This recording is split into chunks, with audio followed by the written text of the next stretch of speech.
DRG Kids। कहानी दोस्ती यारी।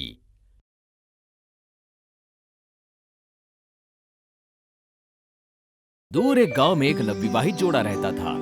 दोनों दिन भर कड़ी धूप में खेत में मजदूरी करते और शाम को घर आकर अपने पैसे बाबूजी को दे देते।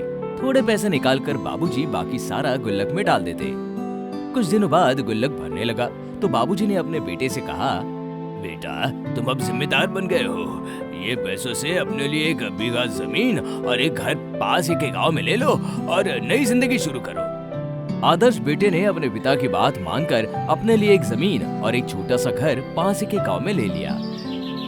पत्नी को हौसला देकर दोनों ने अपनी नई जिंदगी की शुरुआत की। दोनों ने दिन रात मेहनत करके अपने घर और खेत को अपने बलबूते पे संभाला। कुछ समय बाद उन्हें 2 पुत्र हुए। एक का नाम बलराम और दूसरे का नाम किशन। धीरे धीरे वे बड़े हुए और उनके माता पिता को उनकी चिंता होने लगी। एक दिन उसके माँ और बाबूजी अपने पोतों से मिलने आए। तब बाबूजी ने अपने बेटे को देखकर कहा, क्या हुआ बेटा, इतनी चिंता में क्यों हो? पिताजी दरअसल बात यह है कि हमारे बेटे अब बड़े हो रहे हैं और हम उन्हें आसान सी जिंदगी देना चाहते हैं, लेकिन ये खेत में काम करके लगता है कि उनकी भी परवरिश नहीं हो पाएगी। कुछ नहीं बेटे, इन्हें अच्छी स्कूल में पढ़ाने भेज दो। लेकिन वो तो बहुत दूर शहर में है। कोई बात नहीं बेटे, जमाना बदल रहा है और हम इस नेक काम में देर नहीं कर सकते। अच्छी शिक्षा मिलेगी तो मेरे पोते तुम्हारी तरह नाम रोशन करेंगे। ये सुनकर उनकी माता और माँ जी का दिल भर आया और दोनों ने हंसते हुए बच्चों को समझाया। बच्चे बेहद खुश हो गए। दोनों शहर देखकर हैरान रह गए। तब उनकी माँ ने कहा, क्या हमारे बेटे हमारे बिना यहाँ रह पाएंगे? हमारे बेटे जरूर खुश रहेंगे। वो दोनों पहुंचकर प्रिंसिपल से मिले और स्कूल का मुआयना करने लगे। सब तसल्ली के बाद प्रिंसिपल ने कहा, हम आपके बेटे को लेने के लिए स्कूल बस भेजेंगे, उन्हें तैयार रखना। दूर एक बदमाश ने उनकी बातें सुनी और बच्चों को अगवा करने का प्लान बनाया। दोनों बच्चे अपने माता पिता से बिछड़ने के गम से दुखी थे और उनकी माँ को भी ये तकलीफ सता रही थी। लेकिन उनके पिता ने उन्हें दिलासा देकर कहा, इतना दुखी मत हो, ये तो हम इन्हें काबिल बनाने के लिए ही भेज रहे हैं। जल्दी बैठो, हमें काफी दूर जाना है। काफी तेज सफर करने के बाद बदमाश ने दोनों बच्चों को गाड़ी से उतारा और फैक्ट्री के अंदर भेज दिया।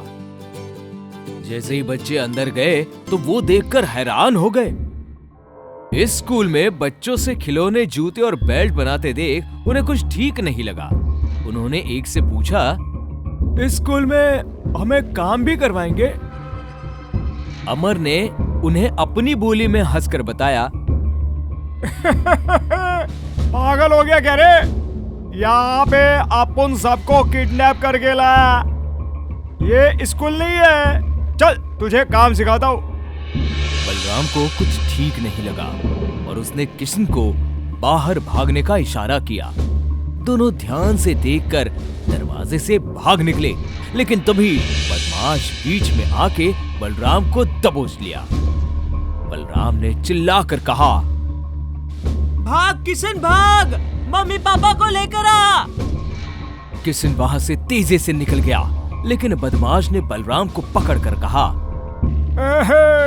वो वापस नहीं आएगा और तुझे यहाँ से जाने नहीं मिलेगा। हाँ। ऐसे कहकर उसने बलराम को अंदर बाकी बच्चों के साथ डाल दिया।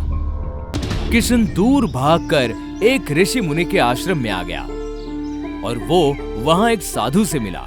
साधु ने उससे पूछा, तुम कहां से आए हो बेटे?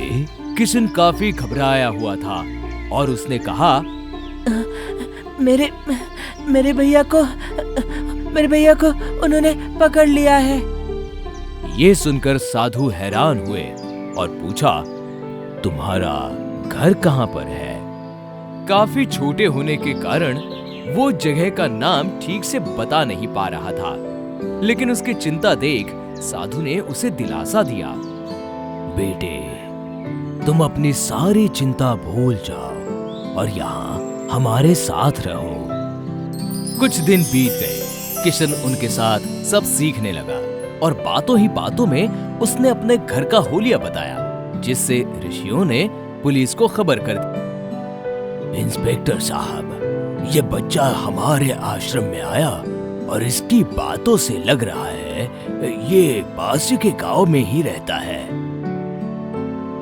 इंस्पेक्टर साहब ने आसपास के पुलिस स्टेशन में पूछताछ की और पाया कि उनके माता पिता भी उन्हें ढूंढ रहे हैं।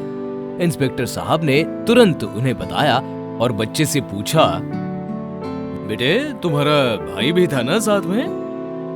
हाँ, लेकिन उसे तो बदमाश ने फैक्ट्री में ही पकड़ लिया। किशन से बात करके इंस्पेक्टर ने ये जाना कि बलराम भी आसपास के इलाके में ही है। इंस्पेक्टर संग किशन और साधु शहर के गलियों में घूमते रहे। किशन ने एक जाना पहचाना खंडहर देखा और कहा, ये थी वो जगह। इंस्पेक्टर ने तुरंत गाड़ी घुमाई और वहां पर जाकर बदमाश को ढूंढ निकाला और बलराम के साथ बाकी बच्चों को भी आजाद किया। किशन ने अपना सामान लिया और साधु से हाथ जोड़कर कहा, शुक्रिया गुरुजी। साधु ने मुस्कुराकर किशन को आशीर्वाद दिया और हाथ में प्रसाद दिया। ये देखकर बलराम ने ललचाकर कहा, अपुन का भी शुक्रिया। ये सुनकर साधु ने मुस्कुराते हुए उसे भी आशीर्वाद के साथ प्रसाद थमाया। इंस्पेक्टर साहब अपनी गाड़ी में दोनों भाइयों को लेकर उनके घर की ओर जाने लगे। सफर के दौरान बलराम काफी बोलता रहा और किशन शांति से सफर का आनंद लेता रहा। अपुन को तेरा प्रसाद देना। इंस्पेक्टर साहब ये सुनकर हैरान हो गए। इंस्पेक्टर साहब की गाड़ी आई और उन्होंने बच्चों को उनके माँ बाप और दादा दादी से मिलवाया। उन्होंने कहा, धन्यवाद आपका इंस्पेक्टर साहब, धन्यवाद। जी धन्यवाद तो हमें बलराम और किशन का भी करना चाहिए, जिनकी वजह से काफी बच्चों को अपने घर जाने मिला। कोई नहीं यार। ये कहकर इंस्पेक्टर साहब चले गए।